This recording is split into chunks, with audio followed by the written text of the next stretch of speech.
After years of being known as the digital generation, millennials are no longer the core demographic on the internet, and it shows. And she gets to be small girl. Just go doing my all the things. Water that spills everything. Do you know what I found? You can't see it. Let me show you what it looks like. Do you know what this is? It's pumpkin spice cream cheese for my crispy bread. Millennial core clips satirize millennials that seem keen to film themselves doing weird stuff on the internet, and millennial cringe has become an entire genre, between Disney adults, lovers of skinny jeans, and of course the classic millennial grey.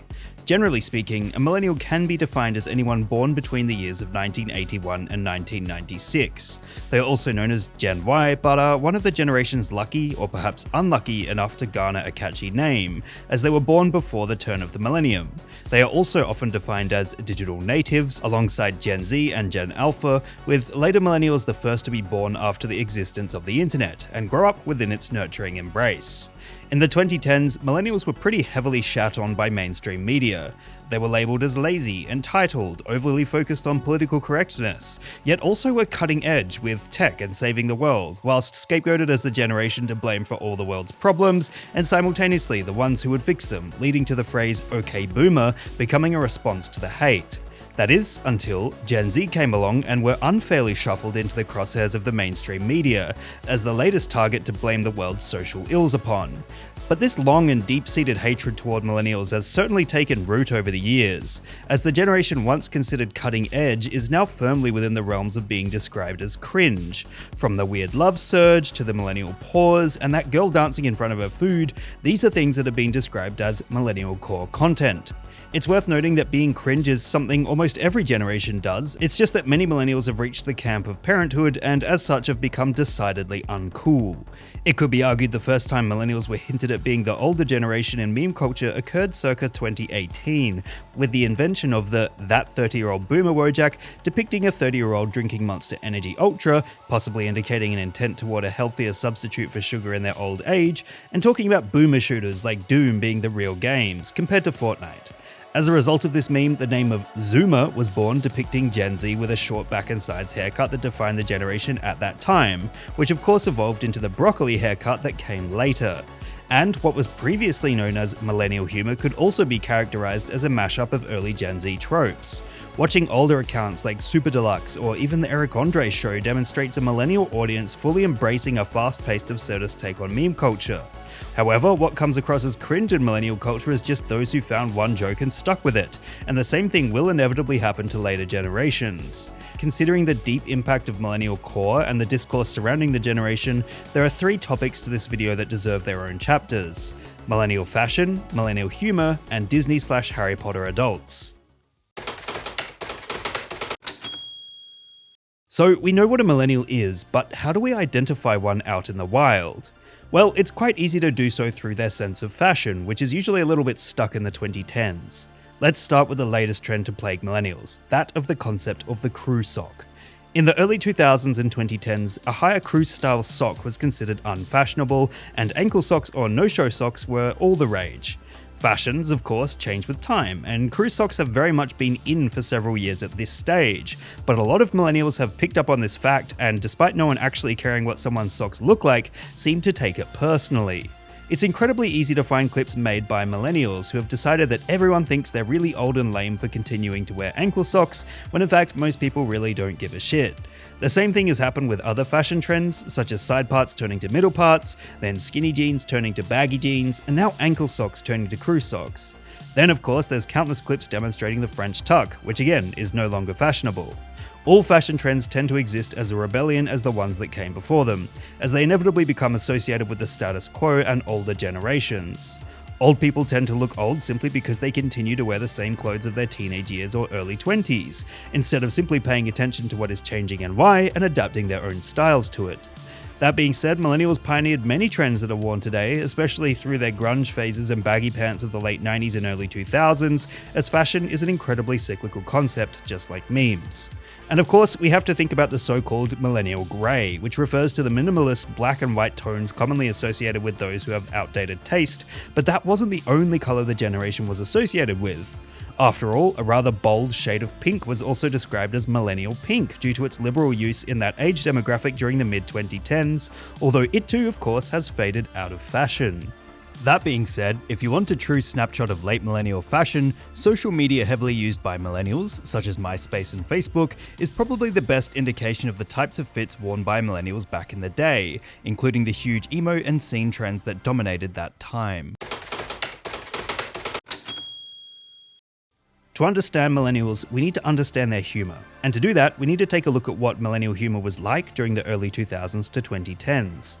Initially, millennial humor was considered weird, surreal, and unknowable. Tim and Eric are famous for cornering this market in the early 2000s with their bad on purpose style, now often imitated today through Gen Z and Gen Alpha memes. And of course, with YouTube poop, Gary's Mod animations, MLG, and deep fried memes, it seemed like millennials would be cutting edge forever. However, this would soon come crashing to a halt as millennials grew older and got stuck using some seriously outdated shit, and headlines have now changed to them being considered the least cool generation. Have you ever heard the words adulting and I did a thing and cringed so hard your head retreated into your neck? You can thank millennials for popularizing this language, and at the time it was considered very cool and different slang, like, doggo, heckin' and pupperino, but of course it has now gone the opposite direction. Plus, mustaches, hipster irony, bacon, Le Epic, and rage comics were all part of this era, and old memes that were once popular became annoying as some never moved past them. This includes the changes in what was and wasn't popular in terms of iconography, which is no better represented than the death of the laughing crying emoji. Whilst it was always considered cringe and boomerish from the get-go, to the point where it was certainly a millennial staple to use it ironically, there were some who were surprised that newer generations liked it less. Again, this is in tandem with meme pupper speak such as heckin' and pupperino, which annoyed online communities to the point that they are now mostly represented as what soyjacks would say. As such, it's no secret millennial humor is now often described as cringe. Watching a 30 to 40-year-old acting the same way as they did when they were teenagers on social media does not hit the same way as it used to, and it's just a bit weird. Notably, there's a concept called Jim Carrey face, where millennials will post videos of themselves making extremely exaggerated facial expressions in a manner reminiscent of the 90s comedy icon. Although if you dig deep enough, it seems it's prominent in all demographics, even Gen Z, so maybe it's just an internet thing. And of course, that famous video where that poor girl filmed herself dancing in front of food and it inevitably became associated with the millennial brand forever. It's even got to the point where editing that was popular during the millennials' early reign on the internet has become recognizable, such as jump cuts, pauses, and zooms. However, what's really telling is the differences between millennial brain rot in the early 2000s compared to now, which aren't all that different. Boomer humor, millennial humor, and zoomer humor are often pitted against one another, but there is clear overlap between all three. After all, boomers have the absurdist Monty Python humor, millennial humor was originally considered weird and bizarre, and now zoomers are starting to really get into the depression memes as their generation grows older. The pop culture zeitgeist for millennials was Harry Potter, given that the first book was published in 1997 and the first film aired in 2001, all the way up to 2011, so they really had a large chunk of their time spent within that universe. It got to the point where it became a hugely shared experience, as asking "what house are you in" became a chronically online process. As such, it makes sense that millennials would latch onto this piece of pop culture well into adulthood, but eventually it became such an oversaturated bit that it too became cringe, not only for other generations, but also for other millennials. There's nothing more annoying than that one friend who constantly goes on and on and on about Harry Potter despite it peaking in pop culture years ago. The term Disney adult is also relevant here, as millennials who grew up in the Disney renaissance of the 90s, with many of them watching Disney films like The Lion King as children, cannot seem to stop filming themselves gushing about the corporation and how incredible it is. At times, this love of animated films has grown into borderline obsession, and many adults get a little bit weird with how much they like their childhood films. Hence, Disney and Harry Potter obsessions frame millennials as forever children instead of grown adults, which continues to mar their reputation online as annoying humans. There's less a sense of maturity and more a sense of that "I hate adulting" cringe. That being said, it's important to realize that all of this intergenerational conflict is silly and keeps churning from generation to generation. You know, I just don't get the kids of today. My 11-year-old cousin said to me, Pookie, I just phantom taxed your yacht.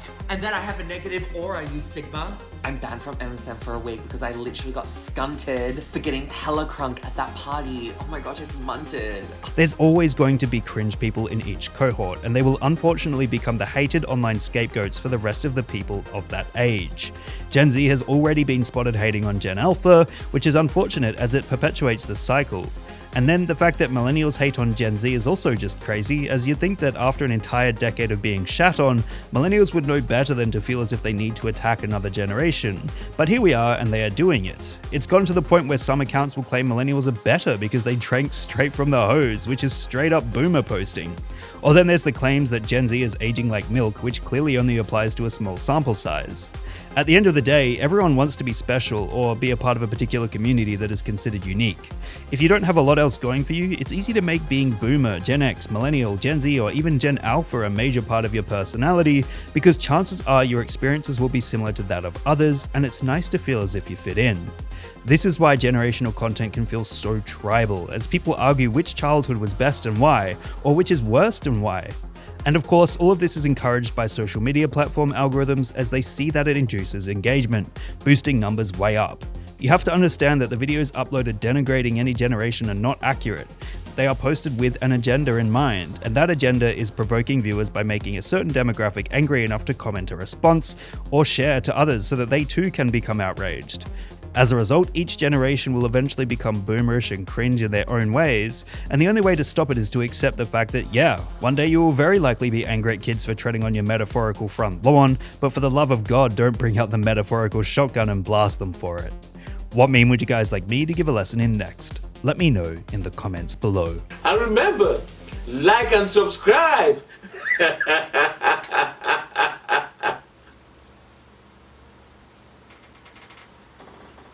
Or else.